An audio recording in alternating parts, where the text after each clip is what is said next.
पञ्चायतका समर्थकहरूसँग शक्ति थियो, सत्ता थियो, पैसा थियो, तर ढल्यो त पञ्चायत। राजा चाहिँ जानै हुँदैन भनेर भन्ने मान्छे, पञ्चायत ढल्नै हुँदैन भन्ने मान्छेहरू पञ्चायत ढल्दै गर्दा राजाले चाहिँ अब यो व्यवस्था ल ठिक छ मैले छोडेर नागार्जुन गएँ भन्दा नागार्जुन जान पाइँदैन, यो देशमा गणतन्त्र ल्याउन पाइँदैन, हामी छौँ भनेर मर्न कोही सडकमा आयो? एकजना पनि मर्यो, एकजना पनि मरेन, एकजना पनि आएन सडकमा, एकजना पनि आएन है त्यति बेला, एकजना पनि आएन, कहीँ उठाइदैन त फेरि हो एकजना पनि आएन। 2046 साल चैत्र 26 गते राति 11:26 पञ्चायत व्यवस्था अन्त्य भएर बहुदलीय व्यवस्था सुरु भयो। त्यति बेला देशले रगत मागे मलाई बलि चढाऊ, पञ्चायत व्यवस्था, पञ्चायती प्रजातन्त्र जिन्दाबाद भन्ने एकजना मान्छे पनि आयो सडकमा? पञ्चायत बचाउनु पर्छ, बहुदल ल्याउन पाउँदैन भनेर कोही आयो? दलको प्रमाणपत्रै भेटाइसकेको मान्छे राजावादी बन्नुभयो भन्ने कुरा आयो त। एकजनाले मलाई फोन गरेर स्वागत नेपाल त राजावादी भइसक्यो भनौ। राजा स्वयं राजावादी होइनन्, जनताको नासो भनेर भन्नुभयो नि। नासो चाहिँ कहिल्यै पनि फिर्ता हुँदैन। वैदिक सनातन परम्परामा कहिल्यै पनि राजाको छोरा नै राजा नहुने व्यवस्था छ।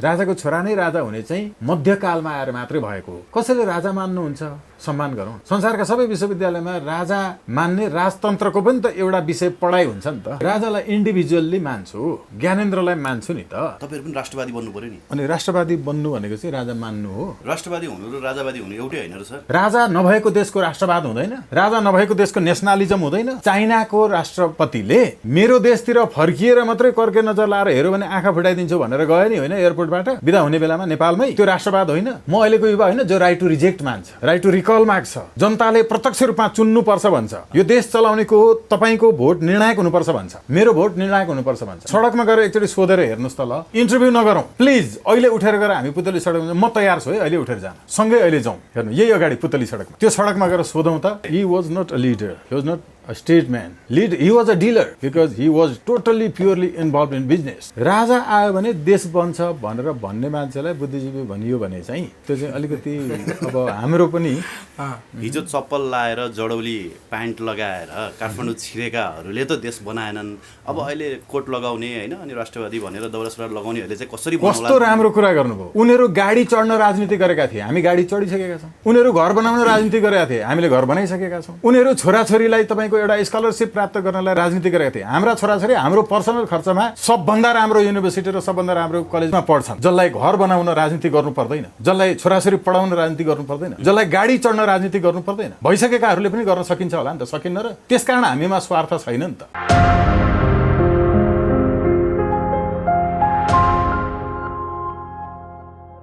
स्वागत नेपाल सर, आजको कार्यक्रममा यहाँलाई हार्दिक स्वागत छ। एकदम धेरै धेरै धन्यवाद यहाँहरू सबै साथीहरूलाई।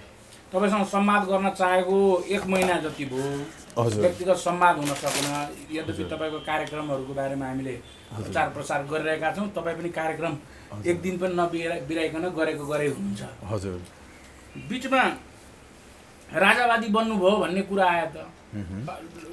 दलको प्रमाणपत्रै भेटाइसकेको मान्छे होइन, त्यो पनि एथेन्टिक एउटा चाहिँ बौद्धिक जमात भेला पारिसकेको मान्छे, सबै क्षेत्रको मान्छे तपाईँले जम्मा पारिसक्नु भएको छ। खेलकुददेखि स्वास्थ्यदेखि राजनीतिदेखि कवितादेखि सबै कुरा गर्न सक्ने। अनि फेरि यो हल्ला चाहिँ कसरी आयो कि राजा ल्याउनु पर्छ यो देशमा भन्ने वकिलहरूसँगै देखिनु भएकोले त्यस्तो कुरा आयो कि?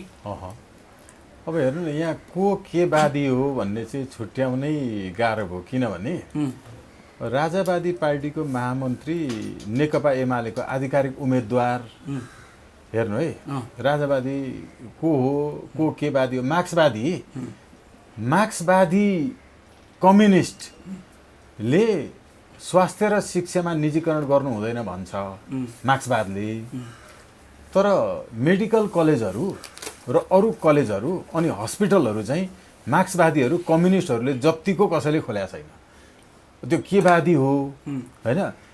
कङ्ग्रेस बिपी बमोजिम चलेको छैन। बिपीले आफ्नो जीवनको अन्तिम अन्तर्वार्ता भोला चटर्जीलाई जो दिनुभयो त्यसमा अर्थनीति जे बताउनु भएको छ, अहिले एमसिसी ल्याएर देश समृद्ध हुन्छ भन्ने विचार बिपीको चाहिँ यस्तो खालको सोच थिएन। किनभने बिपीले म अर्थनीतिमा चाहिँ मार्क्सलाई मान्छु, तर त्यहाँ व्यक्तिगत स्वतन्त्रता छैन, त्यसैले म कहिल्यै कम्युनिस्ट हुन सकिनँ। मार्क्सको अर्थनीतिसँग चाहिँ म सहमति जनाउँछु भन्नुभएको छ। अनि कङ्ग्रेस हेऱ्यो, कङ्ग्रेस जस्तो छैन, बिपीको विचार जस्तो छैन। कम्युनिस्ट हेऱ्यो, कम्युनिस्ट जस्तो छैन। तिनका निजी चाहिँ हस्पिटल र कलेजहरू हेर्दाखेरि उम्मेदवार हेऱ्यो, राजावादीको उम्मेदवार पो एमालेको उम्मेदवार छ। अनि उता हेऱ्यो प्रचण्डले हँस्या हतडामा भोट हाले होइन, अनि नेपाली कङ्ग्रेसले उता हाल्यो, साझा विवेकशीलले नेपाली कङ्ग्रेसलाई हाल्यो राष्ट्रिय सभामा। यिनीहरू के वादी होलान्? तर मलाई चाहिँ दौरा सुरुवाल ढाका टोपी लगाएको देखेपछि राजावादी पहिल्यैदेखि भनेका हुन्, दौरा सुरुवाल ढाका टोपी लगाएको देखेपछि म अरू पनि लगाउँछु। तर यो बिचमा चाहिँ अलिक बढी नै भने कि मान्छेहरू अलिकति भ्रमित भयो, अडियन्सहरू, त्यही त पत्रकारहरू पनि हो नि। होइन, पत्रकारहरू पनि भ्रममा पऱ्यो भने चाहिँ समस्या छ। एकजनाले मलाई फोन गरेर स्वागत नेपाल त राजावादी भइसक्यो भनौँ, अनि ओके, मैले त्यो कुरा तपाईँलाई जानकारी पनि गराएँ। अघि भर्खर तपाईँको अफिसमा आउँदा एउटाले जापानबाट फोन गरेर आउँदा तपाईँले त ल्याउनु पऱ्यो भन्दैछन् होइन। अब कस्तो ल्याउनु पर्यो हो नि, कस्तो राम्रो भयो त। एउटाले यहाँलाई भन्दै थियो स्वागत नेपाल राजावादी भयो अरे भनेर, हो कि होइन त उसैलाई सोध्छु भनेर म कहाँ आउनुभयो। मेरो कुरा यो छ। अब हेर्नु त अर्को कुरा, राजा स्वयं राजावादी होइनन्। नागार्जुनतिर जाने है म भनेर पत्रकार सम्मेलन गरेर हात हल्लाएर जनतालाई दिएर गएको रे। अनि त्यो त फिर्ता लिन पनि सक्छन्। ठिक छ त, जनताको फिर्ता नदिने पक्षमा हो। यसो छ, जनताको नासो भनेर भन्नुभयो नि, नासो चाहिँ कहिल्यै पनि फिर्ता हुँदैन। हेर्नु है यो के अर्थमा, हेर्नु है यसको आलेख अलिकति वर्णन गर्दिन। यो के अर्थमा भने, यो के अर्थमा भने नासो चाहिँ कसैको आफूले राखिदिएको हुन्छ अनि त्यसमा आफ्नो अधिकार हुँदैन। राजकीय सत्ता जनताको हो, त्यो जनताको राजकीय सत्ता मैले केही समय आफूले प्रयोग गरेको थिएँ, अपहरण गरेको थिएँ, फेरि त्यो जनतामै दिएँ भनेको तपाईँको क्यामेरा मलाई नासोको रूपमा दिनुभयो र तपाईँ अमेरिका जानुभयो भने तपाईँ अमेरिकामा हुन्जेल मैले त्यसलाई प्रयोग गर्छु, त्यसमा मेरो अधिकार हुँदैन। तपाईँ फर्केर आएपछि त्यो नासो दिनुपर्छ। हो, जनताको नासो भन्नुभयो नि, जनताको नासो भनेको राजकीय सत्ता चाहिँ जनतामा हुन्छ। इङ्ग्लिसमा त्यसलाई स्टेट अथोरिटी भन्छ होइन, सोभरेन्टी होइन, सार्वभौम सत्ता होइन, राजकीय सत्ता चाहिँ त्यो जनताको हो। जनतालाई चाहिँ मैले फेरि दिएँ, पहिला केही समय मैले लिएको थिएँ भनेको भाषाको अर्थ त्यसरी लाग्छ, त्यो नै हो फेरि सही अर्थ। अब अर्को अर्थ के हो भने पूर्वीय मान्यता अनुसार चाहिँ पूर्वीय दर्शन बमोजिम हाम्रो चाहिँ वैदिक सनातन परम्परामा राजा कहिले पनि राजाको छोरा नै राजा नहुने व्यवस्था छ। राजाको छोरा नै राजा हुने चाहिँ मध्यकालमा आएर मात्रै भएको हो। त्योभन्दा पहिला के थियो भने राजा हुने राजाको छोरा रहेछ, जेठो छोरा भने पनि उसको योग्यताको परीक्षण गरेर अनि योग्य रहेछ भने मात्रै, परीक्षामा उत्तीर्ण भएर मात्रै राजा हुने व्यवस्था हो। पछि चाहिँ मध्यकालमा आएर छोरो गजेडी छ भने पनि राजा बनाउने प्रचलन, मध्यकालमा आएर चाहिँ गजेडी होस् कि जस्तो सुकै होस् राजाको छोरा राजा हुने व्यवस्था आयो। त्यसैले गर्दाखेरि कोही पाइएन उपयुक्त भने राजाको छोरा हुँदा हुँदै पनि स्वस्थानीको कथामा आउँछ नि, नवराजले होइन हात्तीले माला लगाइदिएर छान्दै छान्दै छान्दै गएर अनि उभिएका युवाहरूले लाइन लागेका मध्ये नवराजलाई हात्तीले माला लगाइदिएपछि राजा भयो होइन, लावण्य देशको राजा, लावण्य देशको राजा। अब यसै गरिकन तपाईँको चाहिँ लिग लिग कोर्टमा दौडिएर जो प्रथम हुन्छ ऊ नै राजा हुने पनि हिजो अस्ति समय थियो नि होइन र, हामीले त्यो पाठ्यपुस्तकमा पढेर परीक्षामा लेखेको। त्यो भनेको त्यति बेला युद्धको समय थियो र युद्धका लागि योग्य को हुन्थ्यो त्यो राजा हुन्थ्यो, राजाको छोरा हुने बित्तिकै हुँदैन थियो। हाम्रो वेदमा राजाको चाहिँ तपाईँको प्रत्यक्ष जनताबाट परीक्षा पास गर्नुपर्छ भन्ने व्यवस्था छ। यसलाई पछि आएर बिगारे। यसैले उहाँले भन्नुभएको जनताको नासो जनतालाई फिर्ता, राजकीय सत्ता जनताको हो, मैले अहिले फिर्ता गरेँ, राम्रो कुरा भयो होइन। यसमा धेरै अल्मलिन जरुरी छैन। म चाहिँ फेरि कसैले राजा मान्नुहुन्छ सम्मान गरौँ।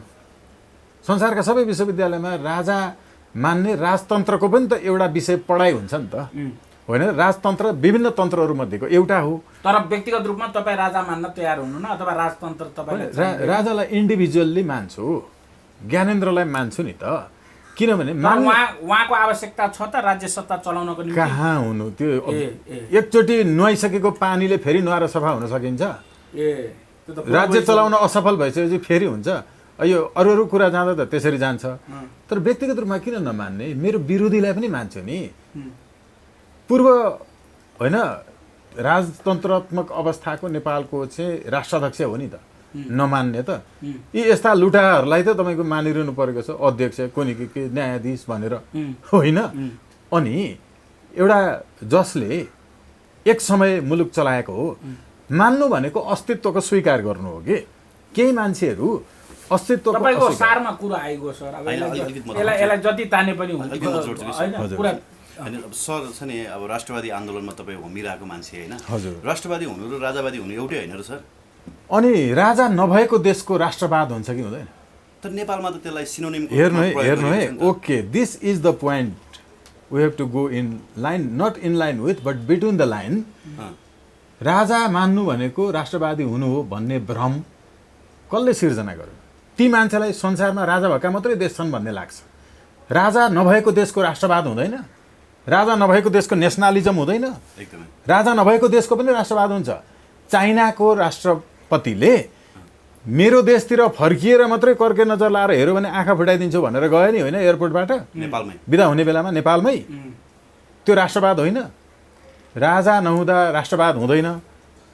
त्यो बिचारा थाहै छैन यति कुरो थाहा छ त त्यही मात्रै भन्छ नि त होइन र राजा नभएको देशको पनि राष्ट्रवाद हुन्छ राष्ट्रवाद भनेको चाहिँ it's not associated with any monarch sir तर मलाई नि अब तपाईँको भिडियोहरू हाम्रो मिडियामा हालिसके पछाडि लाखौँ मानिसले हेरेका छन् सर धेरैले प्रश्न सोधिदिनु स्वागत नेपालजी सच्चाइ राज संस्थाको बारेमा उहाँको के छ उहाँका अभिव्यक्तिहरू भनेर सोधिदिनु भन्नुभएको भएरै हामीले यो प्रसङ्ग जोडेको हो ए होइन मतलब मैले खालि प्रश्नलाई एकदम स्वीकार छ नि राम्रो कुरा हो नि खालि मैले त्यो उनीहरूलाई नै भनेको प्रश्न चाहिँ के हो भने नि अब मोहन वैद्य जस्तो मानिसहरू होइन नारायणमान बिजुक्से जस्तो मानिसहरूले त हामीले गल्ती गरेछौँ राज संस्थाको विरोधमा लागेर भनेर तपाईँहरू चाहिँ कहिले परिवर्तन हुने सर तपाईँहरू पनि राष्ट्रवादी बन्नु पऱ्यो नि अनि राष्ट्रवादी बन्नु भनेको चाहिँ राजा मान्नु हो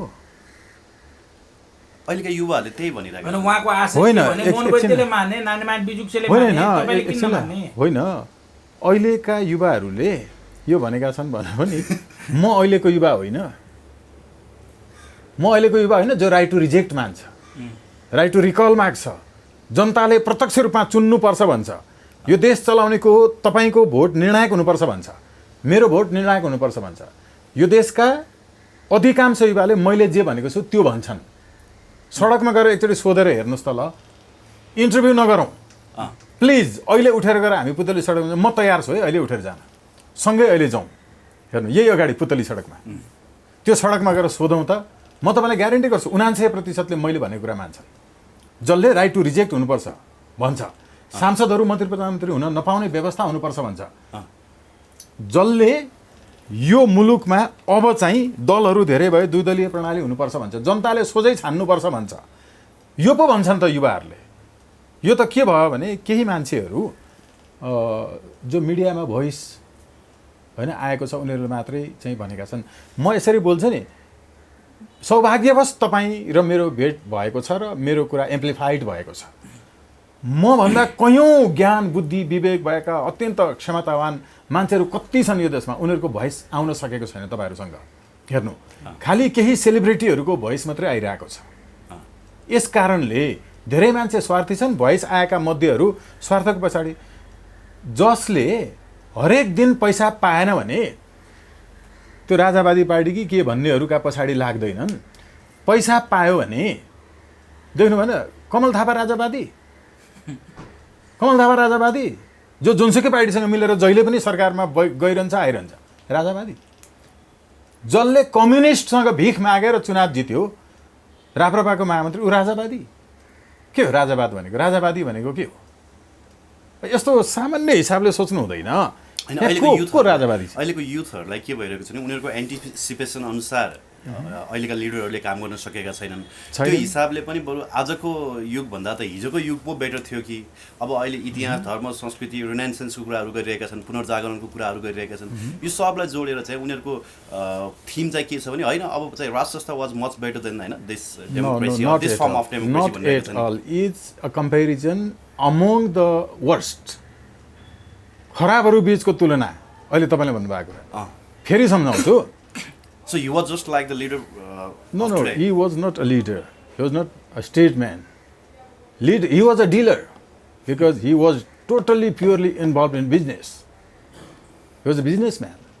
So, अहिले नागरिकहरूले के फाइन्ड आउट गरिरहेछन् भने म फेरि पनि भन्छु कि एकजना काभ्रेको मैले एउटा मुद्दा हेरेको थिएँ, फेरि म दोहोऱ्याउँछु इक्जाम्पल, जहाँ आफ्नो हजुरबाउले नातिनीलाई बलात्कार गर्थे, पछि बाउले पनि बलात्कार गर्थ्यो, तिनको भाइले हजुरबाउ खराब भन्थ्यो, पछि बाउ त झन् खराब रहेछ भन्न थाल्यो, हजुरबाउ खराब भनेको बाउ खराब रहेछ भन्दा भन्दै यो हजुरबाउ चाहिँ बरु बाउभन्दा राम्रो रहेछ भन्न थालेको थियो कि त्यो भाइले।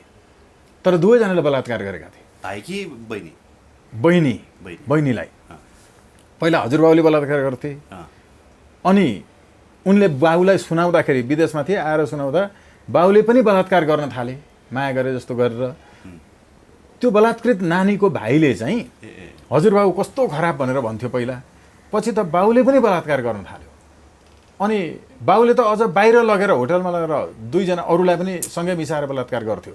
रिसेन्ट घटना यो धेरै अगाडिको होइन नि? नेपालको सबै राष्ट्रिय चाहिँ दैनिकहरूमा, टेलिभिजनहरूमा, मूल तपाईँको चाहिँ टक सो कार्यक्रमहरूमा उहाँको आँखामा पट्टी बाँधेर रुँदै रुँदै केही विज्ञापन बटुलेर सेलिब्रिटी बन्ने अभियन्ता जस्ता पत्रकारहरूले उहाँलाई देखाएर विज्ञापन बटुलेर चाहिँ घर बनाए होइन।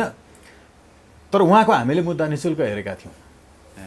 ती नानीलाई बलात्कार गर्ने हजुरबाउ कस्तो खराब भन्थ्यो भाइले, पछि हजुरबाउ भन्दा त बाउ खराब रहेछ भन्न थाल्यो, बाउ खराब रहेछ हजुरबाउ भन्दा झन् भन्दा भन्दै बरु हजुरबाउ ठिक रहेछ भन्न थाल्यो। हो त्यस्तै यी राजाभन्दा मिनी राजा झन् खराब रहेछन् भन्दै थिए, मिनी राजाहरू यी नेताहरू झन् खराब रहेछन् भन्दा भन्दै बरु राजा ठिक रहेछ भन्न थाले के। हो यो अवस्थामा नेपाली जनता छन्, दुवैजना बलात्कारी हुन्। त्यो हजुरबाउ र बाउ यस्तै पर्सेप्सन त्यस्तो भइरहेछ नि त। अब जनताहरूले कसलाई विश्वास गर्ने? स्वागत नेपाललाई विश्वास गर्ने कि सुरेन्द्र भण्डारीलाई विश्वास गर्ने त? यसो गर्ने, मैले कम्पेरिजनको लागि मात्रै उहाँको नाम लिएँ। फेरि यस्तो छ, सुरेन्द्र भण्डारीज्यूको त किन नाम लिने र होइन, जनताले स्वागत नेपाललाई पनि विश्वास नगर्ने, उहाँलाई पनि विश्वास नगर्ने, कसलाई विश्वास गर्ने भने जसले यो अभियान राजनीति भन्छ उसले सबभन्दा आफ्नै सम्पत्ति विवरण सार्वजनिक गरेको छ कि छैन पहिला। हो त्यस्तो चाहिँ यो पृथ्वीमै हामी मात्रै हो सङ्गठन जसको पहिल्यै अभियान थाल्दाखेरि नै डे 1 देखि हाम्रो सम्पत्ति विवरण यो 7 वर्षदेखि सार्वजनिक छ, सबै हाम्रा कमिटीमा हुने मान्छेहरूको। यस्तो बालकृष्ण न्यौपानेहरूले त भ्रष्टाचारै गर्नु भएको छ नि, उहाँहरूले किन सार्वजनिक गर्नु पर्यो? अनि मैले चाहिँ ओके हो यहीँनिर छ समस्या। सार्वजनिक ओहदामा बसेका थिए र केपी ओली प्रचण्डहरू, उनीहरूले नै गरे हो नि त देश रसातलमा पुर्यायो। त्यसैले राजनीतिबाट जसले भ्रष्टाचार गर्ने योजना बनाएको छ, अहिले पनि गरिरहेको छ, अभियान भनेर चलाइरहेको छ, र विदेशमा तातो घाममा काम गरेर चाहिँ पठाएको पैसा चाहिँ यहाँ बटुलेर आदि आफू राखेर आदि चाहिँ सेवा गरे जस्तो गरेर घर जग्गा गाडी इत्यादि जोडिरहेछन्, यिनको सार्वजनिक भएको छ, यी नेताहरूको सार्वजनिक भएको छ। अघि मैले भनेको होइन, हाम्रो बालकृष्ण ढुङ्गेल यो मतलब चाहिँ न्यौपानेज्यूहरू भण्डारीज्यूहरू कसैको पनि नाम नलिउँ, तर जसले यो देशमा राइट टु रिजेक्ट पनि भन्छ, राइट टु रिकल पनि भन्छ, आफ्नो सम्पत्ति विवरण सार्वजनिक गर्छ, हो यस्तो मान्छेहरू जसले जनताबाट सोझै चुनिनु पर्छ भन्छ, जन्मको आधारमा हुनु हुँदैन भन्छ, जसले यो खालको जुन अहिलेको व्यवस्था छ नि, यो व्यवस्थामा चुनावमा खर्च गर्ने, फेरि चुनाव जितेपछि असुल उपर गर्ने, यसकै निरन्तरता त हो। यो बिचमा म चाहिँ राम्रो भनेर मात्रै भनेका छन् कि मान्छेले। स्वागत नेपाललाई पनि विश्वास नगर्ने, यो अरू भण्डारी न्यौपाने इत्यादि प्रचण्ड यी उपेन्द्रहरू कसैलाई विश्वास नगर्ने, त्यसलाई मात्रै विश्वास गर्ने जसले सोझो जनताबाट चुनिनुपर्छ। तर राइट टु रिजेक्ट र रिकल त भन्दैनन् त, जनताबाट सोझो चुनिनुपर्छ भन्ने उपेन्द्र यादवहरू, बाबुराम भट्टराईहरू जनताबाट सोझो चुनिनुपर्छ मात्रै भन्छन्, तर रिजेक्ट हुनुपर्छ, रिकल पनि गर्नुपर्छ भन्ने चाहिँ भन्दैनन्। किनभने निरङ्कुश हुन चाहन्छन्। त्यो भन्ने रविन्द्र मिश्र त अब राजा आऊ देश बचाऊ भन्ने पक्षमा पुगिसक्यो। अनि ठिक छ त, उहाँले भन्न त पाउनुहुन्छ नि, उहाँले भन्न पाउनुहुन्छ नि। उहाँ जतिको बुद्धिजीवी मान्छेले त त्यसलाई एक्नोलेज गरिसक्नु भयो भने तपाईँहरू चाहिँ कहिले एक्नोलेज बिचरा बुद्धिजीवी कसरी भन्ने र होइन, यो लाग्ने मान्छे बुद्धिजीवी लाग्छ नि? होइन सुन्नु न, राजा आयो भने देश बन्छ भनेर भन्ने मान्छेलाई बुद्धिजीवी भनियो भने चाहिँ त्यो चाहिँ अलिकति अब हाम्रो पनि होइन एकचोटि कसरी हामी बुद्धिको प्रयोग गर्छौँ भन्ने पनि सोच्नु पर्ला। किनभने आफू केही नगर्ने, लुटेर खाने, आफ्नो भिजन केही नहुने, मेरो भिजन केही छैन, म केही जान्दिनँ, जनतालाई जनमत सङ्ग्रह गर्नु भनौँ, उनले जनमत सङ्ग्रहबाट एउटा निर्णय लिन्छन् अनि नेता चाहिँ म हुन्छु अरे। यस्तो नेता हुन्छ? नेताले आफूले नेतृत्व गर्छ, आफूले भन्छ ल भोलि जनमत सङ्ग्रह घोषणा भयो भने उहाँ सिरक ओढेर सुत्नुहुन्छ, जनताले भोट हालिसकुन्, अनि जहाँ बहुमत आउँदो रहेछ त्यही मान्छु भनेर हुन्छ नेता? यस्तो हुन्छ भन्नु त? यस्तो नेता हुन्छ? यो कार्यकर्ता हुने पनि राम्रो हैसियत भएन के। नेतृत्वले के गर्छ भने ल भोलि घोषणा भयो भने भोट यहाँ हाल्नुहोस् है भनेर आफूले भन्छ के, आफ्नो चाहिँ विचार छैन, जनतामा दिउँ, जनताले जे भन्छन् त्यही। यसो न, जनतालाई अब यसो गर्नुपर्छ भन्नुपर्छ के। हामी चाहिँ जनतालाई भन्दैछौँ तपाईँको भोट ठुलो पावर हो, तपाईँको भोटको दुरुपयोग गर्नलाई भोट फिर्ता लिने व्यवस्थामा जाउँ, हामी यो भन्दैछौँ। नेतृत्व त यस्तो हुन्छ कि युगको नेतृत्व भनेको यो हुन्छ। तर यो चाहिँ अहिले जसुकैले माने पनि नमाने पनि संसारभरका युवाहरूले यही चाहेका छन्। नेपालका पनि तपाईँले बेला बेला फेसबुकमा देख्नुहुन्छ नि, ल अब युवराज खत्री राष्ट्रपति प्रधानमन्त्री फोटो टाँसिदिरहेको हुन्छ होइन।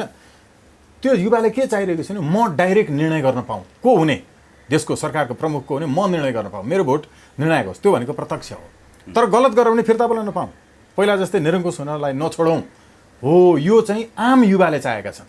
तपाईँ सामाजिक सञ्जालदेखि सबैतिर हेर्न सक्नुहुन्छ। त्यस्तो डाइरेक्टली इलेक्टेड भयो भने त ज्ञानेन्द्र साई भोलि राष्ट्रपति हुन्छ। जोसुकै होस् न, त तपाईँ र म किन चिन्तित हुने, किन चिन्तित हुने? यति सानो सोच छ र मेरो। जोसुकै होस् 51% लिएर आएर जसले चलाउँछ यो मुलुक चलाओस्, तर राम्रो गरेन, भिजन अनुसार काम गरेन भने त्यसलाई फिर्ता बोलाउन पर्ने अधिकार पनि छ नि त। केही फरक पर्दैन। हेर्नु तर नेपाली युवाहरू अहिले डिलेमामा छन् नि। स्वागत सर, हिजो चप्पल लाएर जडौली प्यान्ट लगाएर काठमाडौँ छिरेकाहरूले त देश बनाएनन्। अब अहिले कोट लगाउने होइन अनि राष्ट्रवादी भनेर दौरा सुरुवाल लगाउनेहरूले चाहिँ कसरी बनाउला? कस्तो राम्रो कुरा गर्नुभयो। उनीहरू गाडी चढ्न राजनीति गरेका थिए, हामी गाडी चढिसकेका छौँ। उनीहरू घर बनाउन राजनीति गरेका थिए, हामीले घर बनाइसकेका छौँ। उनीहरू छोराछोरीलाई तपाईँको एउटा स्कलरसिप प्राप्त गर्नलाई राजीनामा, यो मतलब राजनीति गरेका थिए। हाम्रा छोराछोरी हाम्रो पर्सनल खर्चमा सबभन्दा राम्रो युनिभर्सिटी र सबभन्दा राम्रो कलेज विश्व उसमा पढ्छन् होइन र? हामी एउटा स्कलरसिपका लागि गरेका हौँ, घर बनाउन गरेका हौँ, चप्पल लगाएर आएर गाडी चढ्नलाई राजनीति गरेका हौँ। कङ्गालहरूले गर्दा यस्तो हुन्छ। अब अर्को एउटा महत्त्वपूर्ण रूपमा भन्छु म, त्यो कङ्गाल वैचारिक पनि हुन्छ। आर्थिक रूपमा कङ्गाल भएर के हो, म पनि गम्भीर आर्थिक अवस्थाबाट गुज्रिएरै आएको। हेर्नुहोस् है, के थियो होला, पारिवारिक सम्पत्ति होइन प्रयोग गर्न पाइएन होला, पछि मुद्दा गरियो होला, प्राप्त गरियो होला होइन। तर पढ्दा दुःखपूर्वक पढेको। हेर्नु, अर्काको घरमा बसेर काम गरेर पनि पढेको, बिएल पढ्दासम्म। अहिले न्यायाधीशहरू छन्, मुख्य न्यायाधीशहरू छन्, क्लासमेटहरू थाहा छ राम्रोसँग, सबैलाई पत्रकारहरूलाई थाहा छ। अघिको तपाईँको प्रश्न यति राम्रो छ, यसै कारणले असफल भएको। चप्पल लगाएर आएर करोडौँको गाडी चढेर हिँड्नेहरू सपना नै त्यही बनाएकोले देश बनाउनु होइन। हामीसँग त्यो समस्या छैन। उनले राजनीतिलाई पेसा बनाए, हाम्रो पेसा बेग्लै छ। हामी कानुन व्यवसायीहरू हौँ, हाम्रा बिजनेसहरू छन्, हाम्रा साथीहरूको त्यो छ जसले एक पेट खाना पनि आफ्नो परिश्रमबाट गरेन, आफूले गरेको कामबाट चाहिँ आज वा कुनै पनि साँझको सब्जी किनेन। यी नेताहरू हरेकको बेलुका घरमा पाक्ने सब्जी कुन पैसाले किनिएको भन्ने खोजौँ त, त्यति खोज्यो भने निस्किहाल्छ। अनि यस्ताले राजनीति गर्दा त्यस्तै त हुन्छ त। हामी जस्ताले गर्दा पो हुन्छ त। जो पढेको छ, जसलाई घर बनाउन राजनीति गर्नु पर्दैन, जसलाई छोराछोरी पढाउन राजनीति गर्नु पर्दैन, जसलाई गाडी चढ्न राजनीति गर्नु पर्दैन, भइसकेकाहरूले पनि गर्न सकिन्छ होला नि त, सकिन्न र? त्यसकारण हामीमा स्वार्थ छैन नि त, होइन र? के का लागि गर्ने हामीले? सबै टिम तपाईँले हेर्नु पनि त्यस्तै छ। त्यसो आफैमा राम्रो प्रेम आलेले भ्रष्टाचार गर्दैनन् त? उनीसँग त प्रेम आलेले गर्ने त होइन, अर्कोको सम्पत्ति रहेछ। अब हेर्नु है त, केपी ओलीलाई छोराछोरी केही पनि छैन होइन। हामी सबै छोराछोरी नै हौँ होइन, एकछिनका लागि मान्नै पर्छ है। उनीहरूले एउटा इतिहास छ होइन, जे भए पनि नराम्रो काममा दुःख गरे बेग्लै कुरा हो, परिणाम बेग्लै आए बेग्लै कुरा हो। तर उहाँले पनि किन भ्रष्टाचारीहरूलाई मात्रै संरक्षण दिएर मन्त्रीमण्डलमा राख्नुहुन्थ्यो? भ्रष्टाचार प्रमाणित भएपछि राजीनामा गर्न लाएर बचाउनुहुन्थ्यो। अहिले राजीनामा गर्न लाएर बचाउन खोजे जस्तै न्यायाधीशहरूलाई। किनभने चुनावका लागि खर्च बटुल्नु जरुरी थियो, व्यक्तिगत रूपमा होइन। व्यक्तिगत सम्पत्ति पनि पार्टीलाई उहाँले दिनुभयो एउटा सङ्गठनको नाममा। यो संसदीय व्यवस्थामा त्यो खर्च किन असुल उपर गर्छन्? अघि प्रेमाले इत्यादि भन्नुभयो नि, संसदीय चुनावमा उठ्नका लागि, जनतालाई भोट मासु भातले किन्नका लागि त्यहाँ पैसा चाहियो होइन। सँगसँगै सांसदहरू किन्नका लागि, संवैधानिक अङ्गका पदहरू किन्नका लागि, खरिद बिक्रीका लागि, यसका लागि हो। तर तपाईँले यो संसदीय पद्धतिको चुनावको प्रक्रियालाई अन्त्य गर्नुभयो भने तपाईँले यो खर्चिलो प्रणालीको चुनावै हुँदैन त। ऊ मन्त्री नै हुन पाउँदैन, ऊ योजनामा भाग लिन पाउँदैन, उसले सर्वाबडवामा भाग लिन पाउँदैन। जहाँ प्रत्यक्ष रूपमा निर्वाचित हुन्छ सांसदहरू, मन्त्री प्रधानमन्त्री हुन पाउँदैनन्। अनि त्यहाँ त न असुल उपरको कुरा हुन्छ, न सांसद बन्न खर्च हुन्छ होइन र? सुपथ छ त, बाटो क्लियर छ त। हो यो क्लियर हामीले देखाउन नसक्नु चाहिँ हाम्रो कमजोरी हो है। हाम्रो कमजोरी चाहिँ देखाउन नसक्नु। अब यो संसदीय प्रणालीको चुनाव जुन छ यसलाई विस्थापन गर्नको लागि तपाईँहरूले पनि ब्यालेटकै बाटो रोज्नु भएको छ होइन। अब ब्यालेटको बाटोबाट सम्भव छ त, किनभने भोलि चुनावमा त तपाईँहरूलाई यिनीहरूले खाइपाइ आएका मानिसहरूले त जसरी पनि हराउनेवाला नै छन्, अनि जनताले तपाईँले भने जस्तै मासु भात नभइकन त भोट दिनेवाला छैनन्। तपाईँहरूसँग पैसा छैन, विचार राम्रो छ होइन, सिद्धान्त राम्रो छ, सिद्धान्त र विचारले मात्रै त राजनीति हुँदैन नि। स्वागत सर, यो चाहिँ एकदमै सही कुरा भन्नुभयो कि सिद्धान्त र विचारले मात्रै हुने स्थिति अहिले तत्कालै यो अवस्थामा चाहिँ छैन। तर के भयो भने पञ्चायत ढल्ने बेलामा पञ्चायत विरोधीको होइन, पञ्चायतका समर्थकहरूसँग शक्ति थियो, सत्ता थियो, पैसा थियो, तर ढल्यो त पञ्चायत। मङ्चु शासन ढल्दाखेरि शासनका पक्षधरहरूसँग सत्ता थियो, शक्ति थियो, सम्पत्ति थियो। तपाईँको चाहिँ तैमुरेलनहरू ढल्दाखेरि त्यस्तै थियो होइन र? सबै शासन व्यवस्थाको विरुद्धमा वास्तवमा सही शासन व्यवस्थाको पक्षमा लाग्ने क्रान्ति कसरी सम्भव हुन्छ भन्ने यसको एउटा विज्ञान छ। 10% मान्छेहरू जहिले पनि नयाँ हुनुपर्छ भनेर त्यसका लागि उनीहरू सबै त्याग गर्न तयार हुन्छन्। बाँकी 10% मान्छेहरू पुरानै व्यवस्थाको पक्षमा हुन्छन्। गर्दा 20% भयो, 80% मान्छेहरू जहिले पनि तटस्थ हुन्छन्। ती मान्छेहरूलाई तपाईँले कसलाई भोट दिने दाइ दिदी भनेर सोध्नुभयो भने जसले जित्छ उसैलाई भन्छन्। हो त्यो 10% पुरानाहरूको पक्षमा चाहिँ पुरानाहरू कहिले पनि लड्न भिड्न बाहिर आउँदैनन्। जस्तो राजा चाहिँ जानै हुँदैन भनेर भन्ने मान्छे, पञ्चायत ढल्नै हुँदैन भन्ने मान्छेहरू पञ्चायत ढल्दै गर्दा राजाले चाहिँ अब यो व्यवस्था ल ठिक छ मैले छोडेर नागार्जुन गएँ भन्दा नागार्जुन जान पाइँदैन, यो देशमा गणतन्त्र ल्याउन पाइँदैन, हामी छौँ भनेर मर्न कोही सडकमा आयो? एकजना पनि मर्यो? एकजना पनि मरेन, एकजना पनि आएन सडकमा। तर नयाँ व्यवस्था ल्याउन खोज्ने चाहिँ एकजना पनि आएन है त्यति बेला। एकजना पनि आएन, कहीँ उठाइदैन त फेरि। हो, एकजना पनि आएन। पञ्चायत ढल्दै गर्दा 2046 साल चैत्र 26 गते राति 11:26 हजुर पञ्चायत व्यवस्था अन्त्य भएर बहुदलीय व्यवस्था सुरु भयो। त्यति बेला देशले रगत मागे मलाई बलि चढाऊ, पञ्चायत व्यवस्था, पञ्चायती प्रजातन्त्र जिन्दाबाद भन्ने एकजना मान्छे पनि आयो सडकमा पञ्चायत बचाउनुपर्छ, बहुदल ल्याउन पाउँदैन भनेर कोही आयो? कोही आएन। संसारमा कुनै यस्तो क्रान्ति छैन जहाँ पुरानो व्यवस्था ढल्दै गर्दा त्यो 10% मान्छे होइन यो बच्नुपर्छ भनेर सडकमा आएको होस् र मरेको होस्। यस्तो कहीँ उदाहरण छैन। यो उदाहरण नै सबै परिवर्तनको नियम हो। चेन्जको साइन्स यही हो, संसारभरि यही नियम लागू हुन्छ। राणा शासन ढल्दै गर्दाखेरि पनि त राणाका पक्षधरहरू त बलिया थिए नि त, होइन र? हामी जस्तो मान्छेहरू आएका छौँ त, छैनौँ? जसको अब आफैलाई भन्न गाह्रो हुन्छ, तर अलिअलि पढेकै छौँ, अलिअलि देश विदेश थाहा छ, अलिअलि ज्ञान बुद्धि छ। यस्ता मान्छेहरू धेरै अहिले 57वटा भ्रातृ सङ्गठन, 41वटा देशमा सङ्गठन, 77वटै जिल्लामा चाहिँ जिल्ला कमिटीहरू यो हिजो बनेको थियो र एक्लै सुरु गरेको कुरा हो नि त। 11 वर्ष अगाडि राइट टु रिजेक्ट सर्वोच्च अदालतमा दायर गरेर हिजो हामीले धेरै टाढा जानै पर्दैन। आजभन्दा 4 वर्ष अगाडि मात्रै व्यक्तिको नाममा सार्वजनिक जमिन आयो है, लगेर खाएँ भनेर यही चाहिँ रत्न पार्कमा म एक्लै उभिएर कराउँदाखेरि मलाई त्यहीँबाट पक्राउ गर्यो। हाम्रो केन्द्रीय सदस्य युवराज कोइरालालाई अहिले पनि मुद्दा छ। हामीले त्यहाँ मुद्दा हाल्दाखेरि चाहिँ हामीले मुद्दा हाल्दा तयार गरेको कागजहरू जुन थियो त्यो कागज नै सरकारी छाप दस्तखत कृत्य बनायो भनेर हामीलाई जेल हालियो। मिडियाले पनि साथ दिएन त्यो बेला। हेर्नु, ललिता निवास प्रकरण हो, बालुवाटार जमिनहरू। अब त्यति बेला मिडियाले साथ दिएन, दलहरू बोलेनन्, नागरिक समाज चुपचाप भयो। सबैले अलिअलि मिलेर खाएका रहेछन्, मिडियादेखि लिएर नागरिक समाजसम्मले। थाम्न नसक्ने बालुवाटारको पैसा किन नखाने? अब उनकै पक्षमा लबिङ गरेन त न्यायाधीश बन्न आउँदाखेरि। अब यसो भएको हुनाले हामीलाई चाहिँ जेल हालियो, तर बार एसोसिएसन पनि बोलेन, मिडिया पनि बोलेन। हाम्रो आवाज दबाएको दबाई गरियो।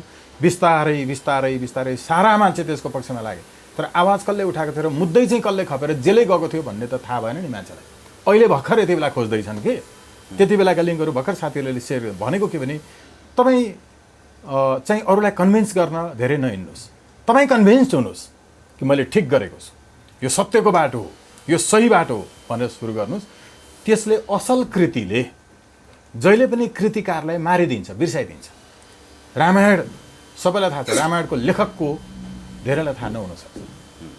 रामायणले रामायणको लेखकलाई मारिदियो, असल कृतिले कृतिकारलाई मार्छ भनिन्छ नि। जस्तै राइट टु रिजेक्ट इत्यादि यो सबै कुराहरू चाहिँ मान्छेले सम्झिन्छन् यी एजेन्डाहरू, तर कसले उठाएको थियो बिर्सिन्छन्। यो नै महान काम हो। तपाईँले गर्न लागेको काम तत्कालै सफल भएन भने तपाईँ असफल भयो भने नठान्नुहोस्, तपाईँको लक्ष्य महान थियो भन्ने ठान्नुहोस्। महान लक्ष्य लिएर अगाडि बढेपछि तपाईँ, अहिले म यसरी बोल्दैछु, भोलि मर्न सक्छु त, भोलि नै मर्न सक्छु नि म, हुन सक्दैन र? आज सुतिरहेको भोलि म नउठ्न सक्छु। अनि मैले अब 2 वर्ष, अब 5 वर्ष पछाडि चाहिँ यो सफल हुन्छ भनेर किन लाग्नु त? अहिलेदेखि झुन्डे भइहाल्यो। त्यसकारण हामीले गर्दै गरेको काम के हो, बाटो के हो, सही मार्ग के हो, यति भइसकेपछि त्यो अरूले पनि पुरा गर्छन्। मुलुकको आवश्यकता के हो, होइन? नत्र हामी पनि सक्छौँ कि अहिले हामी जतिको मान्छे जुनसुकै पार्टीमा इत्यादि गएर जाने हो भने, होइन, अलिअलि सोसल रिकग्निसन पनि छ, लोन सोन पनि पाइन्छ, चुनावमा टिकट पनि दिइहाल्छ, पाइहालिन्छ, भइहाल्छ, त हामी पनि गए हुन्थ्यो होला नि त। तर जरुरी किन भएन? अघि भने जस्तो अब त्यो राजनीति गरेर गाडी घर जोड्नु छैन नि त। ओके, स्वागतजी जतिको विद्वत मान्छे, होइन, तपाईँ जतिको अब यति सिद्धान्त विचारमा स्पष्ट मान्छे, आज सबैले आलोचना गरिरहेको प्रधान न्यायाधीशलाई बचाउन चाहिँ तपाईँ किन लाग्नु भएको? तर बाहिर त सबैले त्यही भनिरहेछन् नि सर। बिचराहरू अब चाहिँ अनपढ छन्, उनीहरूलाई जानकारी छैन मिडियाको बारेमा। स्वागत नेपालले चाहिँ प्रधान न्यायाधीशको पक्षमा आन्दोलन गरिरहेछ भनेर मिडियामा आइरहेछ। ओके, म भन्दैछु 2077 साल साउन 12 गते 2077 साल साउन 12 गते संसद सचिवालयमा सभामुखको कार्यालयमा दर्ता नम्बर 1 77 सालमा है यो प्रधान न्यायाधीशको काम गलत भयो, महाभियोग लगाऊ भनेर हामीले 1 नम्बरमा दर्ता गरेका छौँ। सबै संसदीय दलका कार्यालयमा दर्ता गरेका छौँ 77 सालमा। यी बिचराहरू अहिले यो कुरा भन्दैछन्। यिनीहरूको आन्दोलन, यिनीहरूले बचाउन खोजेको के हो? सेटिङ कमिटी बचाउन खोजेको, सर्वोच्च अदालतभित्रको, होइन? त्यो एउटा बेन्च बार समन्वय समिति भनेकै सेटिङ कमिटी हो। त्यो कमिटी सेटिङ कमिटी हो भनेर माननीय न्यायाधीश हरिकृष्ण कार्कीज्यूले नै भन्नुभएको छ। त्यसका लागि उहाँलाई सलाम छ। हेर्नु है, अब हो त्यो सेटिङ कमिटी भत्काउ हो भनेको त। अनि प्रधान न्यायाधीश अहिले जो न्यायाधीश राल काटेर बसिरहेछन् हुनका लागि, तिनीहरू प्रधान न्यायाधीश हुँदा भोलिका दिनमा यसरी नै कानुनी र संवैधानिक बाटो बाहेक राजीनामा देऊ भनेर अर्को समूहले भन्यो भने पनि हामी राजीनामाको विरुद्धमा उभिन्छौँ। राजीनामा जहिले पनि उनले गरेका गलत कामहरूलाई भ्रष्टाचारलाई बचाउने षड्यन्त्र हो। राजीनामा संसदीय व्यवस्थामा जहिले पनि गलत काम गरिसकेपछि पेन्सन भत्ता, पूर्व पदको सवारी, सुरक्षा, सुविधा प्राप्त गर्ने, घरमा आराम गरेर बस्ने, अब तिम्रो पालो सकियो, खाने मेरो पालो हो भनेर बाँडीचुँडी खाने माध्यम हो राजीनामा। राजीनामा जहिले पनि जनताको विरुद्धमा हुन्छ। राजीनामा षड्यन्त्र हो। जनताको चाहना भनेको गलत गर्नेलाई कारबाही गर्नु हो। उहाँले गलत कामहरू गर्नुभएको छ, हामीले महाभियोग त्यति बेला दर्ता गरेका छौँ। रञ्जन कोइरालाका सवालमा गलत गर्नुभएको छ। हामी जतिको स्पष्ट यो देशमा को छ जसले नराम्रोलाई राम्रो भनोस्, नराम्रोलाई नराम्रै भनोस्, राम्रोलाई राम्रो भनोस्। सम्मानित सर्वोच्च अदालतले 2 पटकसम्म जनभावनाको हत्या गर्ने, जनआकाङ्क्षाको हत्या गर्ने केपी ओलीको संसद विघटन विरुद्धको कदमलाई रोकेर जनताको सर्वोच्च जनप्रतिनिधिमूलक निकाय संसदलाई बचायो। जुन सर्वोच्चले, त्यो सर्वोच्चलाई सलाम नगर्ने, हामीले त्यसको समर्थनमा सेतोपट्टि बाँध्यौँ र सँगसँगै त्यहाँभित्र भएको पेशी प्रथाहरू जुन छ त्यसको विरुद्धमा हामीले कालोपट्टि बाँध्यौँ। बारले पेशी व्यवस्थापन वैज्ञानिक ढङ्गले गर्नुपर्छ भनेको समर्थनमा सेतो बाँध्यौँ। तर बारले सेटिङ कमिटी बचाउनुपर्छ भनेर आन्दोलन गरेकोमा हामीले त्यसको चाहिँ विरोध गरेर कालोपट्टि बाँध्यौँ। हामी राम्रोलाई राम्रो, नराम्रोलाई नराम्रो भन्दैछौँ। यस्तो भन्न सक्ने नेपालमा कोही देख्दैन। लिएर जाँदाखेरि बारले स्पष्ट तपाईँलाई भनेको होइन, तपाईँकै फेसमा बारका अध्यक्षले भन्नुभएको छ कि हामी न्यायालयभित्रको विकृति हटाउनको लागि परेका छन्, तपाईँहरू हाम्रो एजेन्डा मिल्छ। तर तपाईँहरू किन यसरी पैसा खाएर चाहिँ पक्षमा लडिरहनु भएको छ भनेर त शम्भु श्रेष्ठले त, शम्भु थापाले त आरोपै लाउनु भएको छ नि। के अरे, शम्भु थापाहरूको काम चाहिँ यदि उहाँले यो आरोप लगाउनु भएको भने त्यसको होइन, तपाईँहरू आन्दोलन गरिरहेकै ठाउँमा सेतोपट्टि बाँधेर आन्दोलन गरिरहेकै ठाउँमा अगाडि उहाँले बोल्नु भएको छ। कोही अधिवक्ताहरू पैसा खाएर आन्दोलनमा उत्रेका छन् भनेर पक्षमा होइन। सुन्नु न, कानुनले, कागजले, प्रतिवेदनले उहाँहरू चाहिँ तस्करहरूको पक्षमा हुनुहुन्छ। उहाँहरू चाहिँ सेटिङवाला हो। उहाँहरूको पेसा कानुन व्यवसाय होइन, उहाँहरूको काम सेटिङ गर्ने हो भन्ने कुरो त हरिकृष्ण कार्कीज्यूको प्रतिवेदनले भन्यो नि।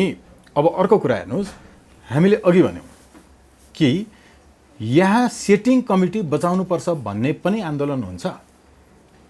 म उहाँहरूलाई चुनौतीपूर्वक भन्न चाहन्छु। र अर्को कुरा तपाईँहरूलाई जवाफ दिनुभयो भन्नुभएको थियो नि, त्यति बेलै हामीले भनेका थियौँ तपाईँहरूको आन्दोलन सेटिङ कमिटी भङ्ग गर्नुपर्छ भन्ने हो र तपाईँहरूको आन्दोलन हामीले चाहिँ खान पाएनौँ, ठुला मुद्दा हाम्रो भागका न्यायाधीशलाई दिएन भन्ने आन्दोलन होइन र। त्यसो पो हो यो आन्दोलन? हो, आन्दोलन भनेको सेटिङ बचाउनलाई हो। माननीय न्यायाधीश हरिकृष्ण कार्कीज्यूको प्रतिवेदन अनुसार नेपालमा सेटिङ जसको पेसा वकालत होइन सेटिङ गर्ने हो तिनीहरू त यिनै अघि तपाईँले नाम लिनुभएका वरिष्ठहरू र बारको नेतृत्व नै हो नि त। त्यो त प्रतिवेदनले भनेको छ नि त। अब यत्तिको भन्दाखेरि त बार नेतृत्वले राजीनामा दिन नपर्ने एउटा। अर्को कुरा हेर्नुहोस्, आन्दोलन यो बारको र उसको सवालमा 3 धारको छ है। एउटा सोझै पक्षमा छ जसले सेतोपट्टि मात्रै बाँधेको छ, अर्को सोझै सेटिङ बचाउन खोज्छ कालोपट्टि मात्रै बाँधेको छ। हामी सेटिङ भत्काउनुपर्छ, राम्रा कामको प्रशंसा गर्नुपर्छ, नराम्रा कामको विरोध गर्नुपर्छ, संसदीय व्यवस्था अन्त्य गर्नुपर्छ, न्यायाधीशको संसदीय सुनवाई अन्त्य गर्नुपर्छ भन्नेहरूले कालो र सेतोपट्टि बाँधेका छौँ। देख्नु भएकै छ, मिडियामा आएको पनि सबैले जनताले देखेको त यही हो। हामीले सेतोपट्टि र कालोपट्टि किन बाँध्यौँ यो चाहिँ बुझिदिनु पऱ्यो कि। अब यो भएको हुनाले जसको कामै केवल तस्करहरूको, जसको कामै केवल सेटिङवालाहरूको, जसको कामै कानुन व्यवसाय होइन कि पार्टीको तर्फबाट सोझै न्यायाधीशहरू बनाउनुपर्छ भन्ने लबिङ, जसले संसदीय चुनाव हारेर नसकेपछि अदालतमा राजनीति गर्न छिरेको छ, जसका प्रमाणपत्रहरूदेखि लिएर जन्मदर्ताहरूसम्म शङ्कास्पद छन्। अब यस्ता मान्छेहरू वरिष्ठ, यस्ता मान्छेहरू चाहिँ नेतृत्व, जसले जनताको मुद्दा हेर्नु हुँदैन भन्छ, जसले जनता न्याय माग्न आउँदाखेरि अदालतको गेटमा छेक्छु भन्छ, अनि यो कानुन कर्मी हुनसक्छ, कानुन व्यवसाय हुनसक्छ कि यो अघि भनेको कमिसन खोर तस्कर त्यही सेटिङवाला हो कि होइन? उहाँहरूको पेसा कानुन व्यवसाय हो भने त वकालत गर्नुपर्छ नि, सेटिङ बचाउने हुन्छ। स्वागत सरहरूले योभन्दा अगाडि गोपाल पराजुलीलाई पनि जबरजस्ती निकालिँदाखेरि तपाईँहरूले त अब्जेक्सन जनाउनु भएन त? त्योभन्दा अगाडि अरू प्रधान न्यायाधीशहरूलाई पनि निकालिएको छ यस्तै गरी। यहाँनिर देखाउँ, हेर्न चाहनुहुन्छ? स्योर, अहिले देखाउँछु म यो कुरा गर्दा गर्दै। हेर्नु, सर्वोच्च अदालतमा योभन्दा केही समय अगाडि मैले चाहिँ ऊ पनि गरेको छु, पोस्ट पनि गरेको छु। सर्वोच्च अदालतमा राणा शासन अझै छ भनेर लेख्ने मान्छे मै हो। चोलेन्द्र शमशेरको जुडिसियल कु भनेर लेख्ने मान्छे यही हो। यहाँ हेर्नुहोस्, यो कति बेलाको तपाईँ हेर्न सक्नुहुन्छ यहाँ मिति। यो भनेको व्यक्ति चोलेन्द्रको निकृष्टता देख्नु भएन? 2021 नोभेम्बर 11 यो चाहिँ आजको मिति देखायो। यसको तल यसको पोस्ट मिति देखाउँछ सायद। स्वागत नेपाल पोस्ट मिति यहाँ मैले हेर्नैपर्छ है। यो के थियो भने जति बेला उहाँले प्रधान न्यायाधीश भएपछि अरू एकजना न्यायाधीश, तत्कालीन प्रधान न्यायाधीश उहाँभन्दा अगाडि जो हुनुहुन्थ्यो, उहाँलाई शुभकामना दिनका लागि पनि आउन दिनु भएन, त्यहाँ रोक लगाउनु भयो नि। यो चाहिँ वास्तवमा प्रधान न्यायाधीश भइसकेको मान्छेले यसो गर्न मिल्दैन भनेर लेखिएको विषय हो। अघि मैले बताइहालेँ होइन, यति धेरै विषयहरू छन् यहाँ खोज्नलाई, फेरि यो इन्टरभ्यूमा समस्या होला। सबै साथीहरूले एकचोटि गुगलमा गएर प्लिज चोलेन्द्र शमशेरको जुडिसियल कु भनेर युनिकोडमा सर्च गरिदिनु होला। मैले अहिले यहाँ गर्दा गर्दै पनि गरौँला, म यो भन्दा भन्दै पनि गरिहाल्छु, गर्नैपर्ने स्थिति भयो। त्यति बेलै हो एउटा चिरकटो लिएर आएर प्रधान न्यायाधीशलाई हटाउने गरिकन इजलासबाट देखाएर यतिकै बोलेर फर्किएको बेलामा त्यो जुडिसियल कु थियो भनेर मैले लेखेको कुरा त्यो राष्ट्रिय दैनिकहरूमा पनि आछ र हो। त्यो विषय चाहिँ अस्ति भर्खरै मेरो आदरणीय गुरु होइन डाक्टर भीमार्जुन आचार्यज्यूले चाहिँ वास्तवमा यो चाहिँ एक हिसाबको कु हो भनेर भन्नुभएको चाहिँ मैले मिडियामा देखिरहेको थिएँ। त्यो जुडिसियल कु भन्ने शब्द नै प्रयोग गरेर त्यति बेलै अरू प्रधान न्यायाधीशलाई हटाउने सम्मको गतिविधि जुन थियो, मैले अघि भनिनँ, अहिले जो आन्दोलित छन् उनीहरू प्रधान न्यायाधीश भोलि भयो भने उनीहरूलाई यसरी जबरजस्ती कानुन बमोजिम बाहेक राजीनामा दिलाउन खोजियो भने त्यति बेला हामी पनि राजीनामाको विपक्षमा उभिनेछौँ। हेर्नु, अब यो चाहिँ अलिकति देखाइहाल्छु। नेपालमा डेमोक्रेसी होइन जुरिस्टोक्रेसी, यो नयाँ पत्रिकामा प्रकाशित आर्टिकल हो। हेर्नु, 2077 सालको फागुन 26 न्यायाधीश तन्त्र चलिरहेछ मुलुकमा भनेर त्यति बेलै चाहिँ लेखिएको थियो। अब यो हेर्नु होला, यो नेपाल प्रेस केले पनि यसलाई चाहिँ साभार गरेको रहेछ। चोलेन्द्रको जुडिसियल कु शीर्षकै देखिन्छ होला त्यहाँबाट, र नेपाली सेनाको आँखा आज लेखा हो। यो तपाईँले मार्च 13, 2018 अहिले 21 होइन, 2018 मार्च 13 चोलेन्द्रको जुडिसियल कु यो लेख्ने मान्छे को हो? यतिको फारसाइटेड कोही छन् नेपालमा? खतरा छ भनेर लेखेको छ, महाभियोग लगाउनुपर्छ भनेर लेखेको छ। तर आज राजीनामाको विरुद्धमा मलाई सर्वोच्च अदालतले बार काउन्सिलले विद्वान भनेर प्रमाणपत्र पो दिएको छ त। सर्टिफाइड विद्वान त होला नि त होइन, उहाँहरू जस्तै उहाँहरूलाई विद्वान मान्ने हो भने। तर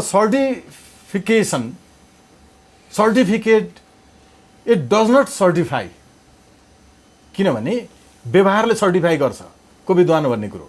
त्यति बेलादेखि अहिले मैले वरिष्ठहरूको यो कु भनेर उनीहरूले भन्दैछ नि, त्यो बेलै भनेको थिएँ। तर पनि अहिले राजीनामा भनेको चाहिँ उहाँले गरेका गलत कामहरूबाट बचाउने षड्यन्त्र हो। राजीनामा जनताको विरुद्धमा हुन्छ। राजीनामा बाँडीचुँडी खानेहरूको आपसमा मिलिजुली हो। तपाईँ अब घरमा बस्नुहोस्, अब हाम्रो खाने पालो, यस्तो आन्दोलन हुन्छ? आन्दोलन हो यो? कि सजाय हुनुपर्छ? सजाय हुनुपर्छ भन्ने कुरा बताउँदाखेरि अनि चोलेन्द्र शमशेरको पक्षमा हो कि विधिको पक्षमा, संविधानको पक्षमा हो, कानुनको पक्षमा हो कि कसको पक्षमा? त्यसो हो भने जसले त्यसो भन्छ उनीहरू पार्टीको तर्फबाट न्यायाधीश बन्नेहरूको पक्षमा हुन्। उनीहरू व्यक्तिको नाममा सार्वजनिक जमिन ल्याउनेहरू नै प्रधान न्यायाधीश बन्न लागेको त्यस्ताहरूको पक्षमा हुन्। यिनीहरू भ्रष्टहरूको पक्षमा हुन्। यिनीहरू संस्थागत भ्रष्टाचार र भ्रष्टाचारीको पक्षमा हुन्। योभन्दा प्रमाण के चाहिन्छ? कसैले यसमा तर्क गर्न सक्छ? कुनै एउटा न्यायाधीश, कुनै एउटा वकिल तपाईँ मसँग राखेर गर्नुहोला वा एक्लै सोध्नुहोला। बन्दी प्रत्यक्षीकरणको मुद्दा पनि हेर्नुहुन्न, हेर्न दिन्न। अहिले जति भइरहेछ त्यो त हाम्रो आन्दोलनको बलले भएको हो।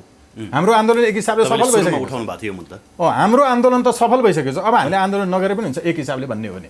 तर हामी न्यायालयको समूल परिवर्तनका लागि, शुद्धिकरणका लागि आन्दोलन गर्दैछौँ नि त। हामीले त कम्तीमा अरू आन्दोलन गर्दै गर्नुहोस्, बन्दी प्रत्यक्षीकरणको मुद्दा नरोकिदिनुहोस् है भनेका थियौँ। अब बन्दी प्रत्यक्षीकरणको मुद्दा उहाँहरूले हेर्न थाल्नुभयो। हाम्रो आन्दोलन सफल भइसक्यो। तर यतिले पुग्दैन, किनकि यो एकछिन पपुलर हुने कुरा होइन। आमूल रूपमा परिवर्तन गर्नु छ, जनताको बनाउनु छ न्यायपालिकालाई। यसकारण पो हामी भनिरहेछौँ त। के भन्न खोज्दैनुहुन्थ्यो? होइन, मैले यहाँ सोध्न खोजेको 19 जना न्यायाधीशहरूले जसरी अहिले एक हिसाबको यो आन्दोलन गरिरहनु भएको छ नि, जनताको पैसा खाएर यसरी आन्दोलन गर्न मिल्छ? मुद्दा हेर्दिन भन्न मिल्छ? उहाँहरूलाई जाने पैसा छ नि, यो जनताकै रगत पसिनाले तिरेको करबाट जाने होइन सर? यस्तै हुँदाखेरि कैयौँ वर्षदेखि बल्ल बल्ल मुद्दाको पालो आएको आज पनि नहेरिएपछि अब कति धकेलिन्छ? अनि गर्दा गर्दै न्याय माग्दा खोज्दै बलात्कारी उम्केर गइसकेको हुन्छ। अनि यिनीहरू यहाँ आरामसँग डकार्दै खानेहरू यस्तै हुँदा नि वकिलहरू मारिन्छन् के? यस्तै हुँदा न्यायाधीशहरू मारिन्छन्। मर्निङ वाकमा जाँदै गर्दा मारिएको त थाहा छ नि हामीलाई, होइन? जनताभित्र त्यो गढेर बसेको जुन आक्रोश छ, त्यसको रगत पसिना आँसु खाएर त्यहाँ डकार्दै बसेर जनताका मुद्दा नहेर्नेहरू नि, यिनले जीवनको अन्तिम कालमा मैले कति अपराध गरेको छु भन्ने सोच्छन् होला। तिनको मुखमा पानी छिर्दैन होला सायद त्यो अप्ठ्यारो भएको बेलामा पनि।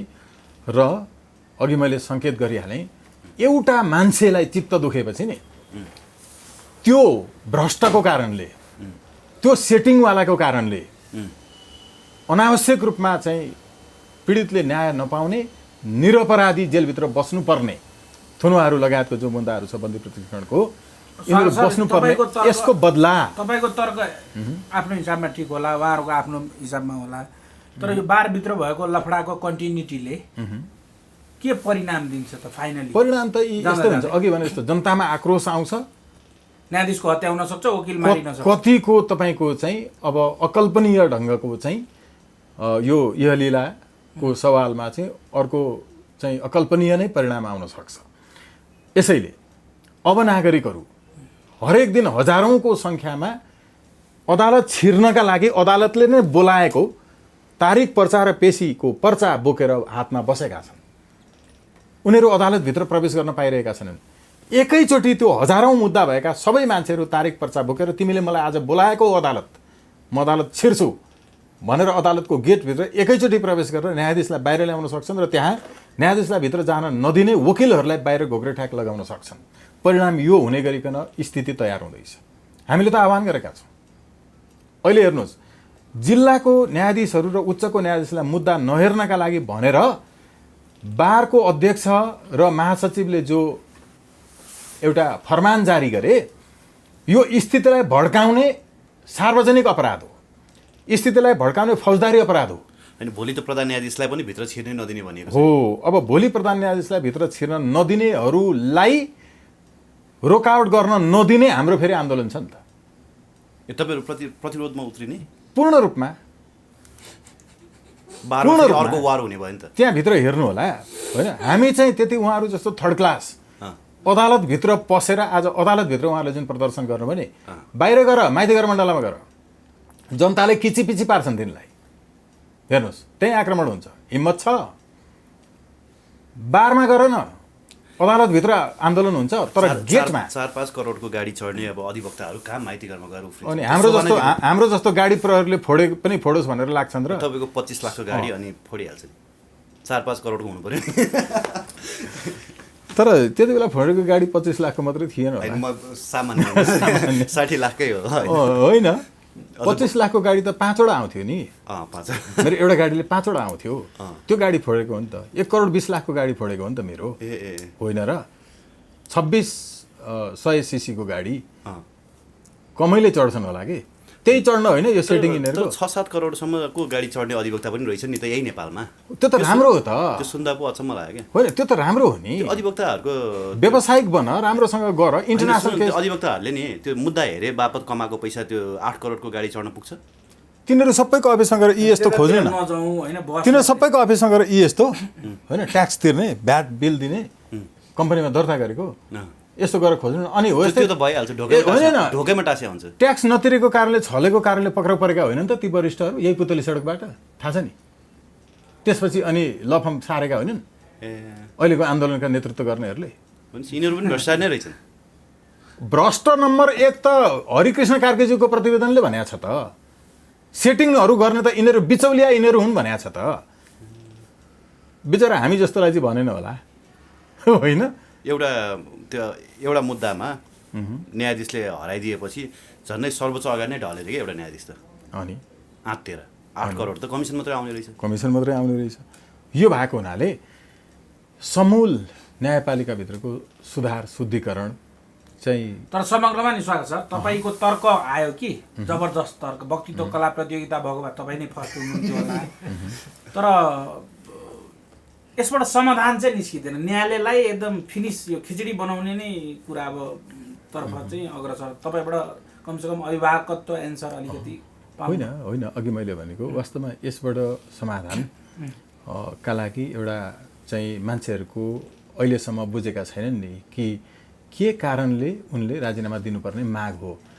यो भ्रष्टाचार तपाईँले योसँग यति रुपैयाँ लिनुभयो त्यसकारण तपाईँले राजीनामा दिनुहोस् भनेको छ। सरले आफै भाषण गर्नु भएको छ, शब्द आफै बोल्दैन अथवा कानुन आफै बोल्दैन हो, बोल्न सक्ने भए होइन के हुन्थ्यो भन्ने कुरा गर्नु भएको छ। अब तपाईँको विश्लेषणले झन् कन्फ्युजन क्रिएट गर्यो क्या। किन र?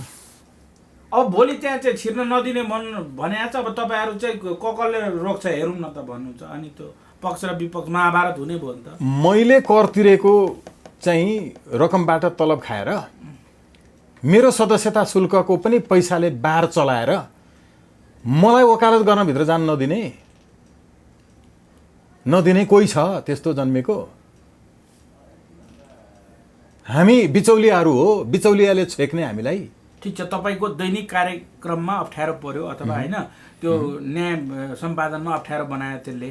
तर प्रधान न्यायाधीश त भ्रष्ट हुन् भन्ने कुरा प्रमाणित गरिसक्यो नि त यहाँ। त्यसैले उसले राजीनामा दिनुपर्छ। उनको एकजनाको कारणले यो सब भएको भन्ने कुराको अन्डरस्ट्यान्डिङको त्यो वेमा किन जानुहुन्न तपाईँ? अब जस्तो मनोज मानव भ्रष्ट पत्रकार हो, उनले पत्रकारिता गर्नु भएन, छोड्नु पर्यो भनेर नारा जुलुस गर्ने कि यदि त्यस्तो हो भने मनोज मानवको विरुद्धमा त प्रेस काउन्सिलमा मुद्दा हाल्नु पर्यो, अर्को तपाईँको चाहिँ साइबर हो भने त्यसमा हाल्नु पर्यो होइन र? तिमी पत्रकारिता छोड भनेर भन्ने हो र? होइन नि त, निकाय छ नि त। यस्तै उनी भ्रष्ट हुन् भने न्याय परिषद छ, संसद छ, भ्रष्टाचार गरेकोमा सोझै भ्रष्टाचारको अर्कै मुद्दा लाग्छ विशेष अदालतमा, डाइरेक्ट मुद्दा लाउनु पर्छ।